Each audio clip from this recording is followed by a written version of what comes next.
Isang babae, binigyan ng kakaibang pagsubok ang kanyang blind date.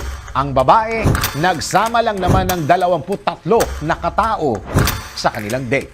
Kapag gustong pumasok ng isang tao sa isang relasyon, marami ang dapat isaalang-alang. Kinikilala at kinikilatis muna natin kung ano ang tunay na ugali ng isang tao o kaya kung pasok ba ito sa mga qualities na hinahanap natin sa nais nating makarelasyon.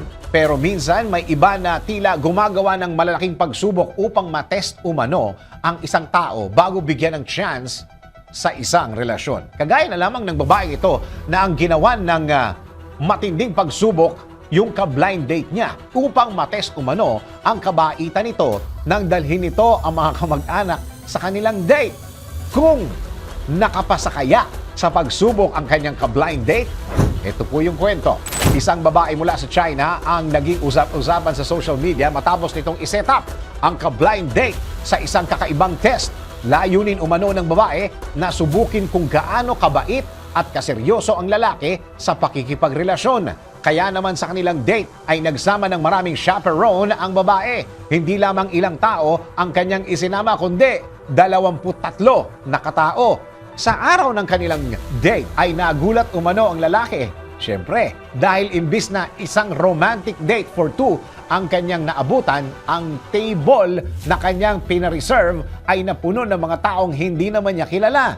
Sinadya umano ng babae ang insidente upang malaman kung sasagutin ba ng lalaki ang bill ng kanyang mga kasama. Ngunit nang iabot na ng waiter ang kanilang bill ay nalula umano ang lalaki sa presyo ng kanyang babayaran. Dahil sa malaking halaga na pinababayaran ng babae ay bigla na lamang umanong umalis ang lalaki sa restaurant nang hindi nagpapaalam.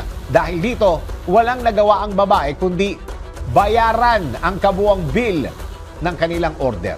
May mga netizen naman ang nagsabing hindi makatarungan ang pagsubok na kanyang pinagawa at hindi tamang subukin ng ganoon ang kanyang partner. Ikaw, kung malalagay ka sa ganitong sitwasyon, sasagutin mo rin ba ang mga order ng napakaraming chaperone ng iyong kadate? Ano naman ang iyong gagawin para magustuhan ng iyong nililigawan?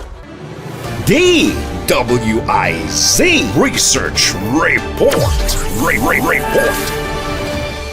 Thank you for watching. Tuloy lang ang panonood at pakikinig ng tamang balita sa DWIZ News, DWIZ News FM Regional, DWIZ News TV, Aliw Channel 23, nationwide. Mag-follow, like, subscribe at i-share ang aming mga social media accounts.